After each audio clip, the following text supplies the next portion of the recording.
High বন্ধুরা, আমি অনেক দিন পর চলে এসেছি আবার একটা ছোট্ট একটা ভিডিও নিয়ে। তা আমি এখন ঘুম থেকে উঠলাম। এখন দিদি ফোন করে বলল, বনু একটু আয়, আমার বাড়িতে একটু ঘুরে যা। মাকেও বলেছিল যাওয়ার জন্য, মাও যাবে।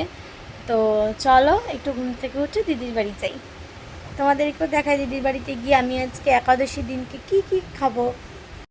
দেখো আমি আর মা রেডি হয়ে বেরিয়ে পেরেছি দিদি বাড়ি যাওয়ার জন্য।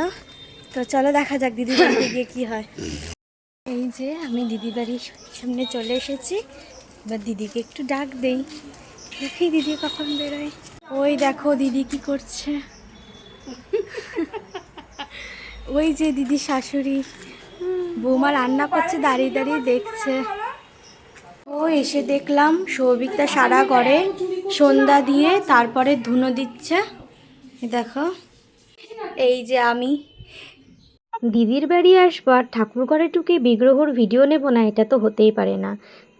এই দেখো দিদি তারপরে বিকেলে স্ন্যাক্স, যেহেতু একাদশী সব নিরামিষ, তাই জন্য এটা নিরামিষ সাবু আর আলু দিয়ে এটা বানানো।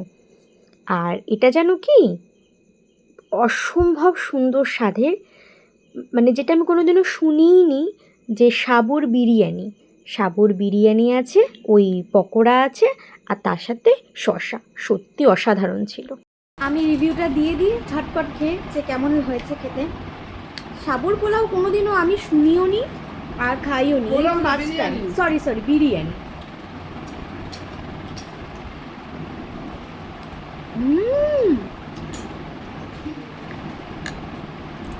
সত্যি অসাধারণ। মানে সাবু দিয়ে যে বিরিয়ানি বানানো যায়, আমি কোনোদিন ভাবিনি যে এত ভালো হবে খেতে। দারুণ। একাদশী যদি ছুটির দিনে পড়ে, সৌভিকদাই সব কিছু রান্না করে। দেখো স্বামী স্ত্রী কি সুন্দর গান চালিয়ে ওদিকে দুজন মিলে একসাথে কি সুন্দর রান্না করে নিচ্ছে।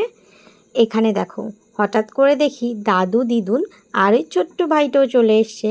আর এই দেখো আস্তিকটা। তারপরে দেখো রাতের এখানে সরঞ্জাম রান্নাবাটি হচ্ছে। দেখো মা কী করছে, সাবুর যে লুচিগুলো হবে সেগুলো বেলে নিচ্ছে, ভেজে নিচ্ছে। তো যাই হোক, এই দেখো আমাদেরকে পরিবেশন করে দিচ্ছে সাবুর লুচি আর তরকারি। আর আমি বাবা এই যে খাওয়া মানে আমার হাত ধুতে হবে। আমি হ্যান্ড ওয়াশ করা ছাড়া আমি কোনো দিনই কোনো খাবার খাই না। এবার রাস্তায় থাকলে যদি সেটা কখনো কোনো পরিস্থিতি হয়ে যায় তাহলে সেটা আলাদা ব্যাপার, বাড়িতে আমি খাবই, অবশ্যই খাবো।